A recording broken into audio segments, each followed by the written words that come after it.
Selamat siang Ibu, saya Angelina Saputri Marsha. Pada kesempatan ini saya akan menjelaskan tentang materi pendekatan.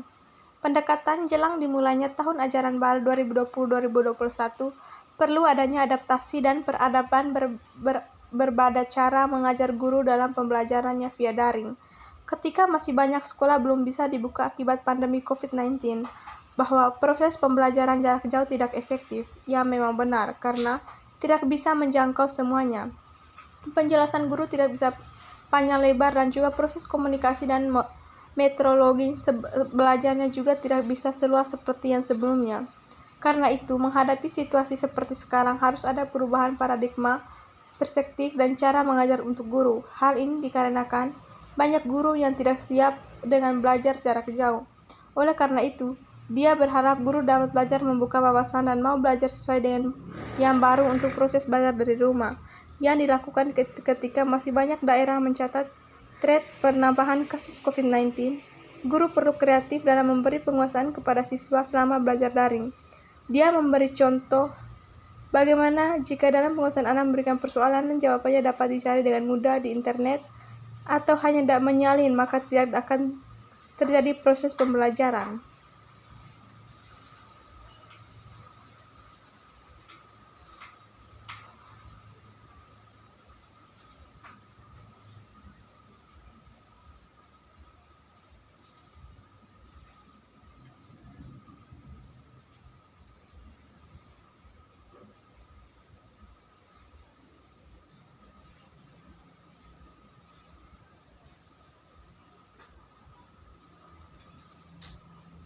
Yang kedua, strategi.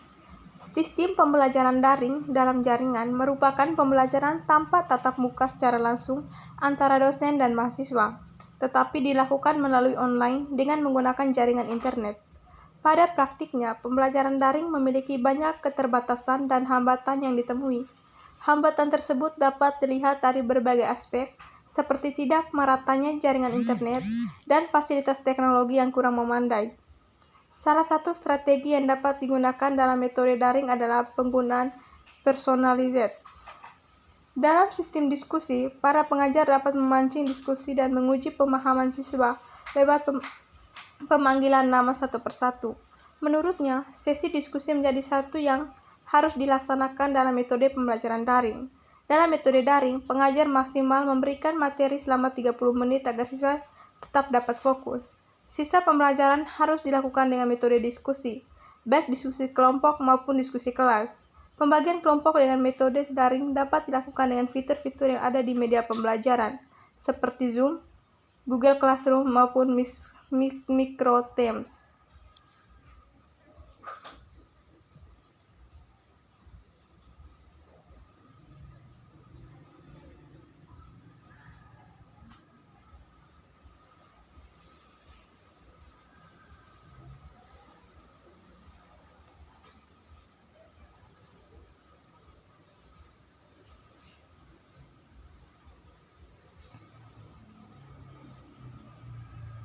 Yang ketiga, model.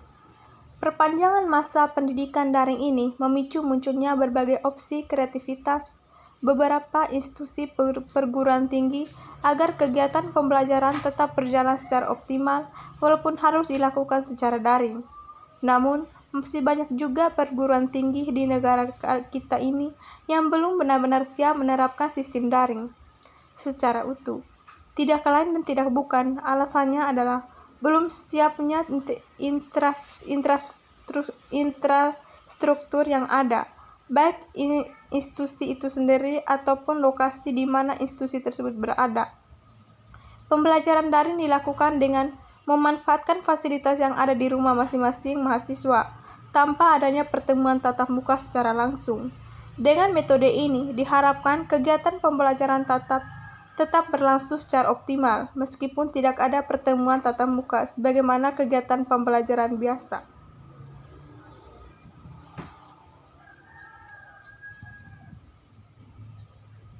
Yang keempat, metode.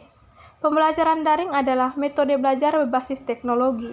Jika ditelusuri, pembelajaran daring adalah metode pembelajaran berbasis teknologi dengan tetap melakukan tatap muka secara virtual dengan bantuan platform atau media tertentu. Terkait pembelajaran daring, pada fakta di lapangan memang tak semudah yang diucapkan. Kendala teknologi disinyali sebagai tantangan terbesar, terutama bagi guru dan siswa yang tinggal di pelosok. Sulitnya mengakses jaringan internet, serta tidak adanya gawai yang mumpuni mengharuskan mereka mengabaikan proses pembelajaran daring. Pembelajaran jarak jauh. Yang pertama, memberikan pengalaman belajar yang bermakna bagi siswa tanpa terbebani. Tuntutan menuntaskan seluruh capaian kurikulum, kenaikan kelas maupun kelulusan. Kedua, memfokuskan pada pendidikan kecakapan hidup antara lain mengenai pandemi COVID-19. Yang ketiga, memberikan variasi aktivitas dan tugas pembelajaran belajar dari rumah antara siswa sesuai minat dan kondisi masing-masing, termasuk mempertimbangkan kesenjangan akses atau fasilitas belajar dari rumah. Yang keempat, memberikan umpan balik terhadap bukti atau produk aktivitas belajar dari rumah yang bersifat kualitatif dan berguna bagi guru tanpa diharuskan memberi skor nilai atau kualitatif. Pembelajaran daring memerlukan proses adaptasi yang cukup panjang, sebab adanya pergantian dari metode belajar tatap muka ke pembelajaran jarak jauh di tengah krisis yang belum pernah terjadi sebelumnya. Untuk itu, demi mencapai efektivitas dalam pembelajaran daring, hal pertama yang perlu dipersiapkan adalah sarana teknologi dan sumber daya yang dapat digunakan secara nyaman. Di samping juga kemudian akses lebih banyak terhadap teknologi yang dibutuhkan.